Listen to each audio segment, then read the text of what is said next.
नमस्कार, स्वागत है आप सभी का आपके अपने YouTube चैनल ज्ञान कलश में।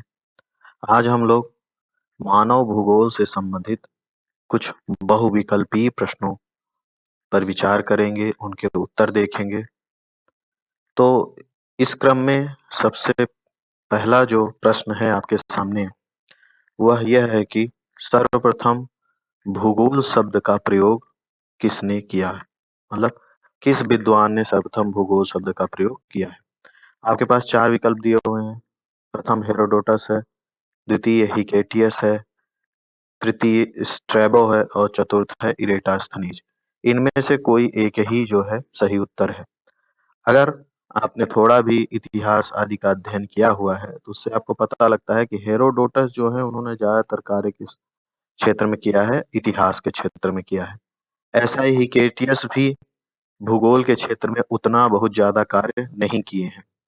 अब स्ट्रैबो और इराटोस्थनीज दोनों ने भूगोल के क्षेत्र में बहुत महत्वपूर्ण कार्य किए हैं। स्ट्रैबो जो हैं वो इरेटास्थनीज के बाद के विद्वान हैं। तो भूगोल शब्द का प्रयोग जो किया होगा वो बहुत बाद का तो भूगोलवेत्ता नहीं होगा। इस कारण से जो इरेटास्थनीज हैं इन्होंने ही सर्वप्रथम भूगोल शब्द का प्रयोग किया था। तो हमारा जो सही उत्तर है वो इरेटास्थनीज है। सर्वप्रथम भूगोल शब्द का प्रयोग किसने किया था इसमें? अगले प्रश्न पर चलते हैं जिसमें आपको जोड़ी बनाने को कहा गया है कि सूची 1 और 2 को सुमेलित करना है और नीचे दिए गए कूट या कोड के माध्यम से सही उत्तर का चुनना है। तो सूची 1 में आपके समक्ष विद्वान दिए हुए हैं, है ना? 4 विद्वानों की सूची दी हुई है और सूची 2 में पुस्तक का नाम दिया गया है।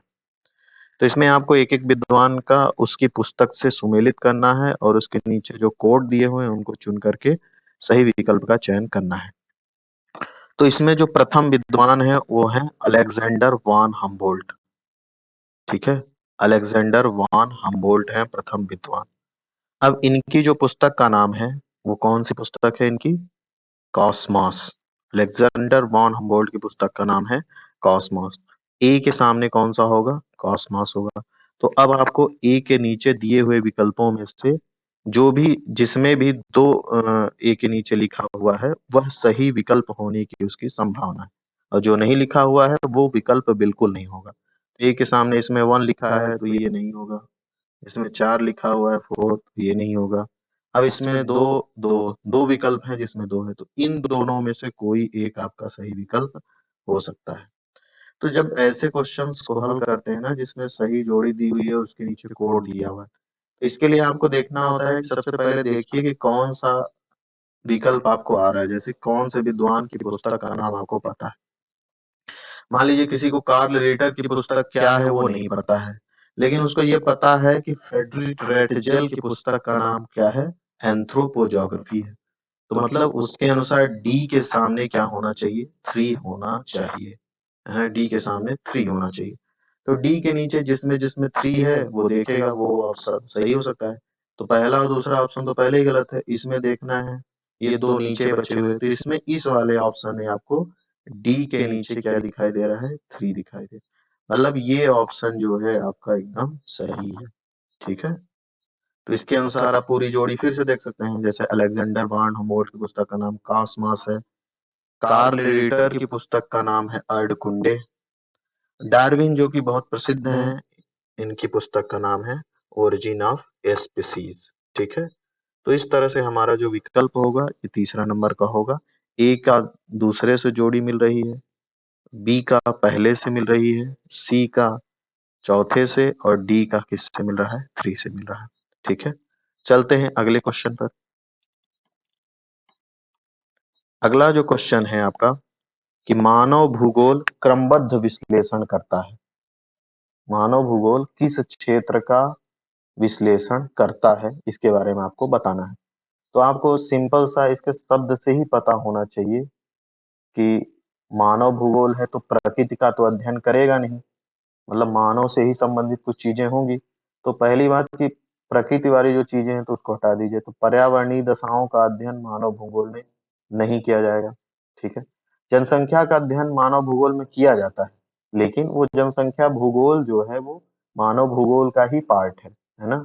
वो एकदम से इसको परिभाषित नहीं कर रहा है कि मानव भूगोल में जनसंख्या का क्रमबद्ध विश्लेषण करता है, ऐसा नहीं है। ठीक। अगला है मानव और पृथ्वी के मध्य विद्यमान संबंधों का। तो यही आपका जो है सही उत्तर है कि मानव भूगोल के अंतर्गत आप क्या करते हैं, मानव और पृथ्वी के बीच अंतर संबंधों का वैज्ञानिक अध्ययन करते हैं।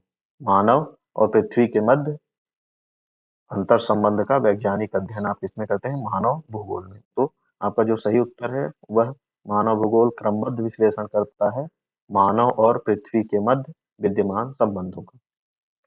अब आगे चलते हैं। अगला क्वेश्चन जो है उसमें पूछा गया है कि रुको और जाओ नाम की जो अवधारणा का प्रतिपादन निम्नलिखित में से किसने किया था। तो रुको और जाओ अवधारणा बहुत प्रसिद्ध है ना।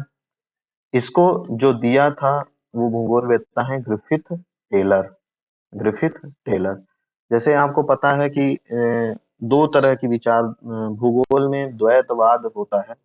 द्वैतवाद जो उत्पन्न हुआ था वह हुआ था नियतिवादियों के बीच में और संभववादियों के बीच में। नियतिवादी जो थे वो कहते थे कि प्रकृति ही सर्वश्रेष्ठ है और मानव जो है, मानव की भूमिका जो है वो नगण्य है। दूसरी तरफ संभववादी कहते थे कि मानव ही सब कुछ है, प्रकृति नगण्य है। लेकिन फिर ग्रिफिथ टेलर आए, उन्होंने कहा कि ऐसा नहीं है, दोनों प्रकृति का भी महत्वपूर्ण स्थान है और मानव का भी महत्वपूर्ण स्थान है। इसलिए हमको भूगोल के अंतर्गत मानव और प्रकृति दोनों का ही अध्ययन करना है। और उन्होंने कहा कि इस संबंध में हमको प्रकृति का जो प्रयोग करना है वह इस तरह करना है कि पहले हम प्रकृति को समझें और फिर उसके अनुसार उसका प्रयोग करें, उपयोग करें, जिससे कि प्राकृतिक संतुलन बना रहे। ठीक है। तो रुको और जाओ अवधारणा का प्रतिपादन ग्रिफिथ टेलर ने किया था। इसके पश्चात है कि मानव भूगोल में संभववादी विचारधारा का प्रवर्तक, संभववादी विचारधारा का प्रवर्तक निम्न में से हैं। तो ये इसका सही उत्तर है फेब्रे। अगला जो आपका प्रश्न है उसमें पूछा गया है कि कौन सी अक्षांश रेखा जो है यूरोप की जनसंख्या धुरी कहलाती है। इसका मतलब यह है कि उस अक्षांश रेखा के आसपास जो है यूरोप की ज्यादा से ज्यादा जनसंख्या जो है निवास करती है। तो इसका जो सही उत्तर है वो 45 डिग्री उत्तरी अक्षांश है। केवल ये नहीं देखना है कि 45 डिग्री जिसमें है उत्तरी अक्षांश, क्योंकि यूरोप जो है वो उत्तरी गोलार्ध में अवस्थित है। अगर आप थोड़ा भी जानते हैं मानचित्र के बारे में तो आपको पता होना चाहिए कि यूरोप जो है उत्तरी गोलार्ध में। तो आप दक्षिण वाला तो बिल्कुल ही नहीं चुनेंगे, तो दक्षिणी अक्षांश वाले तो ऑलरेडी ही खत्म हो जाएंगे। अब आपको इसमें 45 डिग्री और 50 डिग्री में से चुनना है उत्तरी अक्षांश में। तो ये एग्जैक्ट पता होना चाहिए 45 डिग्री उत्तरी अक्षांश इसका उत्तर होगा। अगला क्वेश्चन जो है इसमें फिर से एक आपको सूची 1 और सूची 2 को सुमेलित करने का दिया हुआ है और एक सही कोड और कूट का चुनाव करना है, जैसे कि आप पहले क्वेश्चन शायद दूसरे क्वेश्चन में आप जिस प्रकार से किए थे उसी तरह इसको करना है। इसमें सूची ए में दिया गया है क्षेत्र और देश, मतलब क्षेत्र दिया गया है या देश दिया गया है और उस क्षेत्र या देश में पाई जाने वाली जनजातियां दूसरी सूची में दी गई हैं। तो आपको देखना है कि किस क्षेत्र में कौन सी जनजाति पाई जाती है, उसको सही जोड़ी से मिलान करना है। तो जो कालाहारी मरुस्थल है वहां पे बुशमैन जनजाति पाई जाती है। तो आपको क्या करना है, ए को 3 से मिलाना है। ए के सामने कौन सा होगा, 3 होगा, बुशमैन। तो आप देखेंगे कि ए के नीचे कौन कौन से में 3 दिया है, तो आप देखेंगे कि ये बहुत ही आसानी से जो है इलिमिनेट हो जाएगा क्वेश्चन।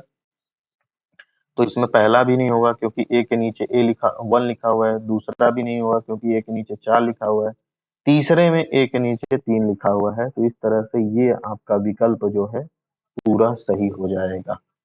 एक ही पता चल जाए तो उससे कई बार होता है कि पूरा आपका प्रश्न का उत्तर क्या होता है, सही हो जाता है। ठीक है। तो अब सही मिल गया है। अब मान लीजिए किसी को नहीं पता है तो भारत, अब इसमें जनजातियों को देखिए, जनजातियों को देखेंगे, गोंड है, लैप्स है, बुशमैन है, बाराटोस है। अब गोंड जनजाति तो सभी ने सुनी होती है कि ये भारत में ही पाई जाएगी, किसी और देश में तो पाई नहीं जा रही है। तो कम से कम डी का 1 तो पता है मान लीजिए किसी को, तो डी से 1 से इसको हटा सकता है और इसको हटा सकता है, मतलब यही दो में से कोई एक उत्तर होगा। अब इसके अलावा आपको कम से कम एक जनजाति के बारे में और जानना आवश्यक होगा, तभी आपका उत्तर जो है सही होगा। फिर भी 50-50% हो गया। तो कालाहारी मरुस्थल में पाई जाती है बुशमैन जनजाति, यूरेशिया में पाई जाती है लैप्स जनजाति, बी के सामने 2 होगा। जाम्बेजी जो देश है अफ्रीका का, वहां पाई जाती है बाराटोस जनजाति, और भारत में गोंड जनजाति। तो इस तरह इसका जो उत्तर है वो तीसरे नंबर वाला होगा। अगले प्रश्न पर चलते हैं। अगला प्रश्न दिया गया है कि निम्नलिखित कथनों पर विचार करना है और इन कथनों में से कौन से कथन सही हैं, उन सही कथनों का चुनाव करना है। आपको 4 कथन दिए हुए हैं, इन 4 कथनों में से जो जो सही है उसके हिसाब से आपको विकल्प का चुनाव करना है। तो एक एक विकल्प पे विचार करते हैं। सबसे पहला है कि पॉलिटिक्स जो है अरस्तु की पुस्तक का नाम है, तो ये बिल्कुल सही है। तो यहीं से एलिमिनेट करते जाना है ऑप्शन, पहला जिसमें जिसमें है वो सही हो सकता है और पहला जिसमें नहीं होगा वो सही नहीं होगा। तो आप देख रहे हैं कि इसमें पहला है, इसमें पहला है, लेकिन इसमें नहीं है, तो ये पहले ही हट गया, ये भी पहले हट गया। दूसरा है हैकल जो है मानव पारिस्थितिकी ह्यूमन इकोलॉजी के जनक है, बिल्कुल सही बात है, तो दूसरा भी सही होगा। तो ये दोनों तो पहले ही हट चुके हैं। अब इसमें देखना है कि इसमें भी दूसरा है, इसमें भी दूसरा है, तो ये दोनों में से कोई एक हो सकता है। अगला क्वेश्चन तीसरा है, रेडजेल ने पार्थिव एकता टेरेस्ट्रियल यूनिटी का सिद्धांत दिया। ये तीसरा पॉइंट है, तीसरा कथन है, तो ये भी कथन सत्य है एकदम से। तो इसमें भी तीसरा है, इसमें भी तीसरा है। अब चौथा विकल्प के ऊपर देखना है कि चौथा अगर सही होगा तो ये वाला नहीं सही होगा, फिर ये सही होगा। तो जो सैंपल है उनकी पुस्तक का नाम है भौगोलिक वातावरण के प्रभाव, इन्फ्लुएंस ऑफ जियोग्राफिकल इन्वायरमेंट। तो ये बिल्कुल सही बात है, सैंपल की पुस्तक का नाम यही है। तो इस तरह से चारों कथन आपके सही हो जाते हैं, तो ये विकल्प सही हो जाएगा। अगला जो प्रश्न है वो है कि वर्तमान में विश्व के अनेक हिस्सों में रह रहे कुल प्रवासियों की संख्या कितनी है ना। प्रवासी जो होते हैं वो रोजगार के लिए या किसी अन्य कारणवश भारत से या अन्य अगर भारत के हिसाब से प्रवासी देखेंगे तो जो भारत से विदेशों में चले गए हैं वो प्रवासी कहलाएंगे। ऐसे ही अन्य देशों में भी होता है, जैसे मान लीजिए कोई बांग्लादेश से भारत में कार्य करने के लिए आया हुआ है तो वो प्रवासी माने जाएंगे। तो वर्तमान में विश्व के अनेक हिस्सों में रह रहे कुल प्रवासियों की लगभग संख्या है, तो लेटेस्ट जो आंकड़ा है वो कितना है, 27 करोड़ लोग जो हैं पूरे विश्व में प्रवासियों के रूप में रह रहे हैं। अंतिम जो क्वेश्चन है आपका वो फिर से है कथन के रूप में दिए हुए हैं कथन, और उसमें से दिया हुआ है कि सही कथन का चुनाव करना है। तो जैसे अभी हमने कथन वाले क्वेश्चन किए थे वैसे ही हमको सॉल्व करने का प्रयास करना है। तो पहला तो सबसे आसान है, आप सभी को पता होना चाहिए कि 11 जुलाई को विश्व जनसंख्या दिवस मनाया जाता है। तो पहला जो विकल्प है वो सब जो जहां जहां होगा वो विकल्प सही होंगे। तो इसमें नहीं है पहला, तो ये नहीं होगा। बाकी तीनों में पहला विकल्प दिया हुआ है। दूसरा विकल्प दिया हुआ है कि महाद्वीपों में सर्वाधिक जनसंख्या कहाँ पे है, एशिया महाद्वीप में है, तो ये बिल्कुल सही कथन है दूसरा भी। तो इसमें भी दूसरा है, इसमें भी दूसरा है, इसमें भी दूसरा है, तो अभी एलिमिनेट नहीं होगा ऑप्शन। अब तीसरे ऑप्शन पर आएंगे कि विश्व में सर्वाधिक जनसंख्या भारत की है। ये कथन सही नहीं है, क्योंकि विश्व में सर्वाधिक जनसंख्या अभी चीन की है, हमारे पड़ोसी देश चीन की है। हो सकता है भविष्य में हमारी हो जाए, लेकिन अभी तो नहीं ही है। तो तीसरा जो विकल्प है वो सही नहीं है। तो तीसरा जिसमें जिसमें है वो गलत हो जाएगा। इसमें भी तीसरा है, इसमें भी तीसरा है, इसमें तो ऑलरेडी ही एलिमिनेट हो चुका है। केवल यही ऑप्शन बचता है, तो इसका सही विकल्प कौन सा होगा, 1, 2 और 4। भारत में, और चौथा विकल्प क्या है, भारत में विश्व की 17.5% जनसंख्या निवास करती है तथा इसका क्षेत्रफल विश्व का कितना है, 2.4% है ना। मतलब भारत का जो कुल क्षेत्रफल है विश्व की तुलना में 2.4 है, लेकिन यहाँ पे जो जनसंख्या रहती है वो कितनी रहती है, 17.5 जनसंख्या रहती है।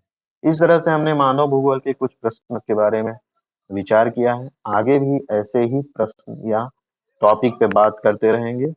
आप जुड़े रहिए। बहुत बहुत धन्यवाद।